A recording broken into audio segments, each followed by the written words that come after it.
குழந்தைங்களை பற்றின நிறைய சந்தேகங்களில் ரீசண்டாக ஒரு அம்மா கேட்டிருந்த கேள்வி, தன்னோட 2.5 வயசு குழந்தை இது வரைக்கும் நல்லா பேசிக்கிட்டு இருந்தாங்க, 8 மாசத்துலேருந்தே பேச ஆரம்பிச்சிட்டாங்க, 1.5 வயசுல எல்லாம் கோர்வையாக சில வார்த்தைகள் பேச ஆரம்பிச்சிருந்தாங்க.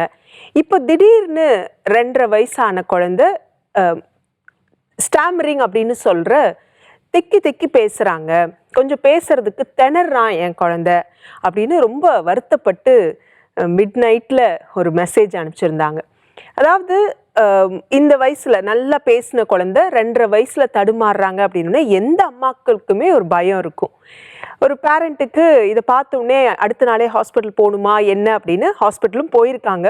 பீடியாட்ரிஷியன் பார்த்துட்டு அது ஒன்றுமே பயப்பட வேண்டியதில்லை, 3 மாத காலத்துக்கு இது இக்னோர் பண்ணிடுங்க, 3 மாதத்துக்கு அப்புறம் தொடர்ந்தா வாங்க பார்க்கலான்னு சொல்லி அனுப்பிச்சிட்டாங்க. அந்த அம்மானால அதை ஏற்றுக்கவே முடியல. சின்ன வயசுலேருந்தே கர்ப்ப காலத்திலேருந்தே எங்ககிட்ட நிறைய பயிற்சியில் இருந்த அம்மா, அத்தனை அழகாக அத்தனை சாதுரியமாக அந்த குழந்தை வளர்ந்து வந்துட்டுருக்கான், அவ்வளோ அழகாக பேசுகிறான், எல்லாரும் ஆச்சரியப்படுற மாதிரி ரைம்ஸோ இதெல்லாம் பாடிக்கிட்டு இருந்த குழந்தை திடீர்னு 2.5 வயசில் இப்படி தடுமாறுறது அவங்களுக்கு ஒரு பெரிய பேனிக் ஆயிடுச்சு. அப்போ கேட்டப்போ நான் அவங்களுக்கு கொடுத்த பதில் என்னென்னா, இந்த வயசில் 2.5 வயசு 2லேருந்து 3 அப்படிங்கிற வயசில் அந்த குழந்தைங்களோட கம்யூனிகேஷன் ஃபேஸ், பேச்சு உண்டாகிற அந்த தன்மை பீக்கில் இருக்கும், அளவு கடந்த அளவில் அது வேகத்தில் போய்கிட்டு இருக்கு.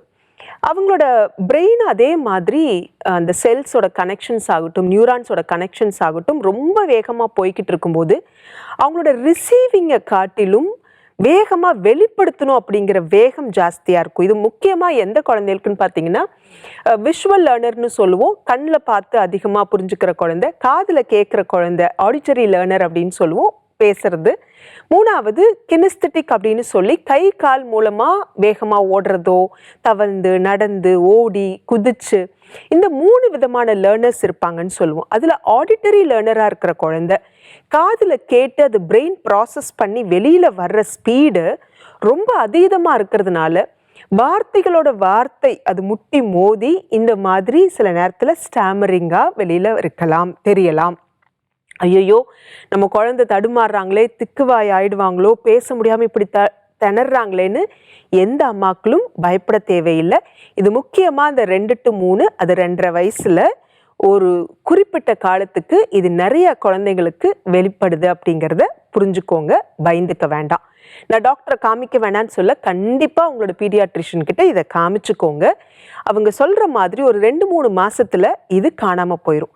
பேரண்ட்ஸாக என்ன பண்ணணும் அப்படின்னா, நமக்கு தான் ஏதாவது கேட்டால் உடனே நம்ம கொடுக்குற ரியாக்ஷன் அந்த குழந்தைங்களுக்கு எதுவுமே தெரியாது. நம்ம என்ன நல்லது பண்ணுறோமா, கெட்டது பண்ணுறோமா, தப்பாக ஏதாவது பண்ணுறோமா, ரைட்டாக பண்ணுறோமா, அதெல்லாம் அவங்க யோசிக்கிறதே இல்லை. ஆனால் பேரண்ட்ஸ் முன்னாடி உட்காந்துருக்கிற பேரண்ட்ஸ் என்ன பண்ணுவோன்னா, அச்சோ குழந்தை இப்படி தடுமாறானே, இப்படி திணறானே, என்ன ஆச்சு அப்படின்னு நீங்கள் கொடுக்குற ரியாக்ஷன், உங்களோட பய உணர்வு, நீங்கள் 2 பேர்த்துக்கிட்ட அதை பார்த்து அச்சோ இப்படி பண்ணுறானே அப்படின்னு நீங்கள் கிரிட்டிசைஸ் பண்ணுறதோ, அதை பார்த்து வருத்தப்படுறதோ அந்த குழந்தைக்கு அது ஒரு ஷாக்கிங் ட்ரீட்மெண்ட் மாதிரி ஆகிடும்.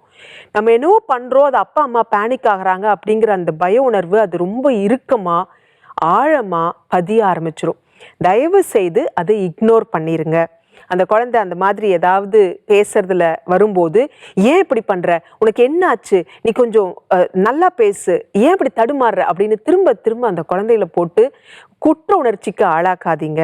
அவங்கள போட்டு அந்த ஒரு இறுக்கமான மனநிலைக்கு கொண்டு போகாதீங்க.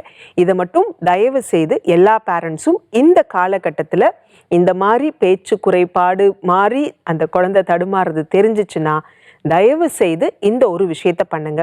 அந்த குழந்தைகளுக்கு ஒருவேளை பேசும்போது கொஞ்சம் வேகமாக பேசுகிறாங்கன்னா, கண்ணா நிதானமாக பேசுங்க, மெதுவாக சொல்லுங்க, நிறுத்தி சொல்லுங்க பார்க்கலாம், கேப் விட்டு சொல்லுங்க அப்படின்னு அவங்கள கொஞ்சம் நிதானிச்சு பேச வைக்கலாம்.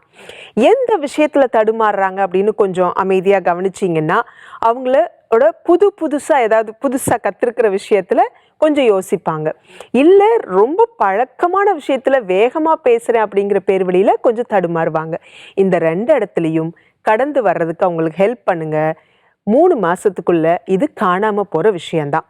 திரும்ப திரும்ப அதை ஏதாவது செஞ்சு அதை ரொம்ப ஆழமாக அந்த குழந்தைய பாதிப்புக்கு உள்ளாக்கிற வேண்டாம் அப்படின்னு எல்லா பெற்றோர்கள்ட்டையும் நான் கேட்டுக்கிறேன். நன்றி.